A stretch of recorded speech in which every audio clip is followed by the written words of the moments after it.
Hey guys, we're back at TAO Behind the Scenes. I'm Mike Snedeker here with Real Housewives of New York star Kelly Bensimon. Hi Kelly. Hi Mike, how are you? I'm good, how are you? I'm great.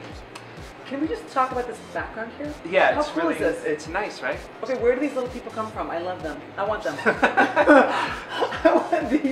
I want these like worshiping people in my house. Yeah, we're actually inside of TAO right now. And basically, you know, we just did your birthday party last night. So Yes. how did you feel about that? It was a good time? First of all, we had dinner at TAO and the food is off the food charts. The food was unbelievable. I was eating and eating and eating. And then You've been here a couple times. What's your favorite thing? Well, last night I said something different. I had actually, it was tuna, but it was wrapped in something that was like crunchy. And then I have to be honest, the giant fortune cookie really like stole my heart with the provocative fortunes. I was like, hey, this is Vegas. But I mean, it was obviously, the food is amazing and the place is so jam-packed. And then the club was insane last night. The club was crazy. Thursday night, TAO was off the charts, and then the restaurant was really, really busy. The club was really busy. I had a couple mojitos. I had this beautiful birthday cake. It was the most gorgeous pink birthday cake that I've ever had. The cake stole the show. The cake was beyond. It was beyond. I've never had a cake like that. I felt very spoiled. Right. I know obviously people know you from the Real Housewives of New York, but you know, a lot of people don't know that you actually started out as a model. Right. I started as a model at 15. Wow. And I first went to New York when I was 16 by myself for a week, which was very entertaining. Yeah.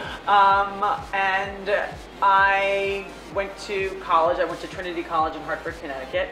And then I transferred to Columbia, and that's where I finished, at Columbia University.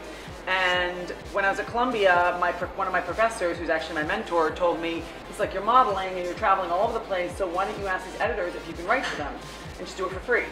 So I did. And I started writing for all these magazines. I did beauty articles. I did one where I was wearing this like really horrible green mask, facial mask, and I wrote all about like different masks. And then I met the owner of Hampton's magazine, and he said, I'll give you a job. He's like, for $100 a week, you can do whatever you wanted. So I wrote 4 articles for him, and then I was in charge of all of his fashion. It was a big thing. I was super young, and I'm like, well, I could put those shoes on with that dress. Why not? It looks hot. Yeah. And that was really kind of my whole mindset of like, what looks hot? Whether it's, you know, like last night I was wearing this Alice and Olivia dress. Everyone's asking me, thinking it's Gucci. I'm like, no, it's Alice and Olivia. Like, it's affordable. On the show, sometimes I wore H&M. I wore a dress that was $9 on the show. I just like to wear clothes that, you know, make you women look and feel like beautiful women. Because obviously they see it and they want to wear that dress. And I want them to wear that dress. Because if I'm wearing it and I feel good in it, then I want you to wear it and I want you to feel good in it. How did the show come into your life? I was the editor of Elle Accessories, and I was working on my 2nd issue, and I just finished writing the bikini book, and one of the producers at Bravo wanted me to be on a fashion show with Tim Gunn, and then they chose Veronica Webb instead because she's a supermodel. So I was like, okay, fine, take her, whatever, that's fine. And then they wanted to keep me in the Bravo family, so they asked me to come on this new show that had only had 1 season called Housewives. And so I went on the first episode, and this is the first time, I mean, I'm the research queen. I know everything about everybody. And this is the first time I was like, you know what, I'm just not going to research anything. I'm just going to go in there and be real. Like, because I'm on reality, so I'm going to be real. And the first scene, I rode my horse and I met Luann. Yeah. And they were like, your hair, what's wrong with your hair? I'm like, what do you mean, what's wrong with my hair? This is my hair. They're like, it needs to be blown out. I was like, I was like, okay, I get the reality now.